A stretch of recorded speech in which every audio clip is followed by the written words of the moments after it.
Samajwadi party और BSP समेत UP के सभी विरोधी दलों ने योगी आदित्यनाथ की सरकार से जाति जनगणना कराने की मांग की है।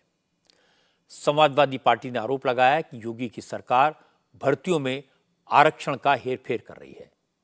पिछड़ों और दलितों के कोटे को हिसाब से रिजर्वेशन नहीं मिल रहा, इसलिए अब यह जरूरी है कि यूपी में भी बिहार की तरह जाति के आधार पर जनगणना कराई जाए। इसके जवाब में deputy chief minister Keshav Prasad Maurya ने कहा उनकी पार्टी और सरकार दोनों जाति जनगणना के फेवर में है। बीजेपी की टॉप लीडरशिप भी कास्ट सेंसस के पक्ष में है, लेकिन जातिगत जनगणना का काम राज्य का नहीं, केंद्र सरकार का है। जो जाति जनगणना का विषय इन्होंने रखा है, यह जानते हैं माननीय सदस्य हैं, वरिष्ठ लोग, लेकिन वरिष्ठ होने के नाते ये जानते हैं कि जाति जनगणना भारत सरकार के माध्यम से कराई जाएगी।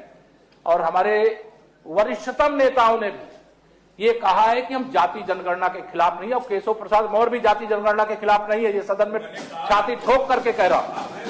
लेकिन उत्तम जी शांत रहिए। लेकिन माननीय सभापति महोदय, आप जाति जनगणना कराने की बात तो करते हो, कराने के पक्ष में नहीं हो। अगर कराने के पक्ष में होते तो जब सत्ता में थे तो जाति जनगणना कराए बगैर सभी जातियों को न्याय देने का काम करते, और आप सत्ता में होते, हम यहां नहीं होते, आप यहां पर होते। आज आप वहां पर हो और हम यहां पर है, तो उस जनता के साथ हमने न्याय किया। इसके कारण से माननीय सभापति महोदय हम सत्ता में हैं, इसलिए यह नियम 105 के अंतर्गत जो दी गई सूचना है वह अग्राह्य करने योग्य। केशव प्रसाद मौर्य का बयान आया तो सारे विपक्षी दलों ने उनको घेर लिया। कांग्रेस के विधायक आराधना मिश्रा ने कहा अगर योगी सरकार जाति जनगणना के पक्ष में है तो फिर ये गेंद केंद्र सरकार के पाले में क्यों फेंकी जा रही है। अनुराधा मिश्रा ने कहा जब बिहार सरकार ये काम करवा सकती है तो फिर यूपी में ये क्यों नहीं हो सकता। चाहते तो केशव जी भी है, ये उनके अंतरात्मा जानते हैं। और उनकी पार्टी में सर माइक ऑन है लगातार कांग्रेस पार्टी में राहुल गांधी जी ने सदन के अंदर इस बात को उठाया कि सरकार क्यों भाग रही है जाति जनगणना।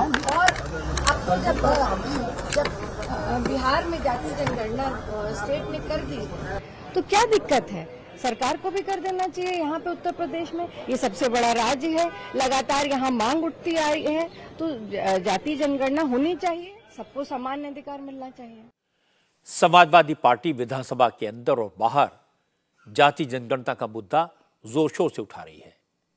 पार्टी के महासचिव शिवपाल यादव ने कहा बीजेपी कुछ भी कहे लेकिन वो जाति जनगणना नहीं कराएगी। अब फैसला पिछड़े वर्ग के उन नेताओं को करना है जो इस वक्त बीजेपी में है। समाजवादी पार्टी जातीय गणना के पक्ष में है और हम तो चाहेंगे जितने भी भारतीय जनता पार्टी में पिछड़े वर्ग के जितने भी विधायक हैं, एमएलसी जितने भी हैं, वो जातीय गणना के लिए मना करें कि नहीं करा पाएंगे। बीएसपी ने इस मुद्दे पर नियम कानून की बात की। यूपी में बीएसपी के इकलौते विधायक उमाशंकर सिंह ने कहा अगर बीजेपी को जाति जनगणना से कोई दिक्कत नहीं है तो फिर वो यूपी की नहीं पूरे देश में जाति जनगणना करवाए, क्योंकि जनगणना कराना केंद्र सरकार की जिम्मेदारी है। जातीय जनगणना के लिए बहुजन समाज पार्टी का बड़ा स्पष्ट मानना है, जातीय जनगणना होना चाहिए और इसे दिल्ली की सरकार इसकी इनिशिएटिव लेकर के पूरे देश में एक साथ जातीय जनगणना कराए, न कि स्टेट वाइज जो जिस स्टेट में है अब लोगों को बरगलाने के लिए कहा कि हम इस स्टेट में करा देंगे, इसका कोई हल ये नहीं है। भारत सरकार को चाहिए कि पूरे देश में एक साथ जाति जनगणना कराए। प्रसाद मौर्य ने कहा कि उनकी सरकार भी इसके पक्ष में नहीं, पक्ष में है तो भाई अब तो 7 साल से तो यही है ना। मान लीजिए जो पिछले लोग नहीं किए तभी तो ये सरकार में आ गए, अब सरकार में आ गए तो अब इन्हें कराना चाहिए। लेकिन अब तो इन्हें, क्योंकि ये बात अपनी बात इनको दिल्ली सरकार से भी बात करनी चाहिए, इन्हीं की सरकार है। क्योंकि केशव प्रसाद मौर्य के बयान के बाद समाजवादी पार्टी ने कास्ट सेंसस को बड़ा इशू बना दिया, तो केशव प्रसाद मौर्य एक बार फिर सामने आए। उन्होंने कहा बीजेपी पूरी तरह जाति जनगणना के हक में है, लेकिन समाजवादी पार्टी ने जाति जनगणना का शिगुफा सिर्फ वोट के चक्कर में छोड़ा है। भारतीय जनता पार्टी जाति जनगणना के खिलाफ नहीं है।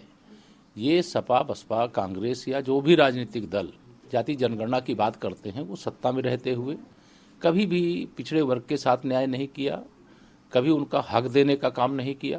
भारतीय जनता पार्टी जाति जनगणना को केवल चुनावी मुद्दा नहीं बनाती। सबका साथ सबका विकास मतलब जो समाज इस पूरे राज्य के अंदर रहता है, पूरे राष्ट्र के अंदर रहता है, अगर वो गरीब है तो गरीब की हमारे लिए कोई जाति नहीं है। उसके जीवन स्तर में सुधार होना चाहिए। अगर उसके पास रहने का घर नहीं है तो उसे आवास मिलना चाहिए, शौचालय मिलना चाहिए, बिजली का कनेक्शन मिलना चाहिए, गैस का कनेक्शन मिलना चाहिए। उसको जो जरूरी सुविधाएं हैं, बुनियादी सुविधाएं हैं, वो उपलब्ध होनी चाहिए।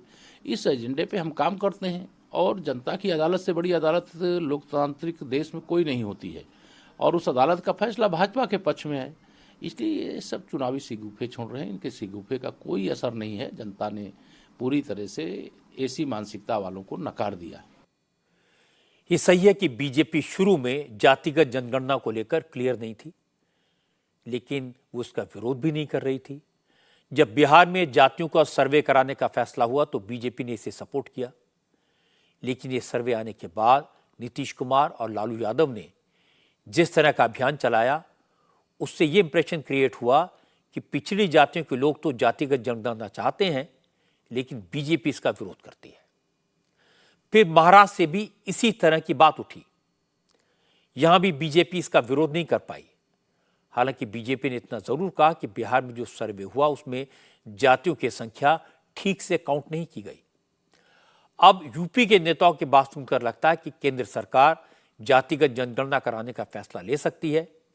इससे विरोधी दलों के प्रचार की हवा निकल जाएगी और दूसरी तरफ बीजेपी ये कहेगी कि जातिगत जनगणना का साइंटिफिक तरीका उन्होंने अपनाया है। जब सर्वे होता है तो सही तस्वीर सामने नहीं आती।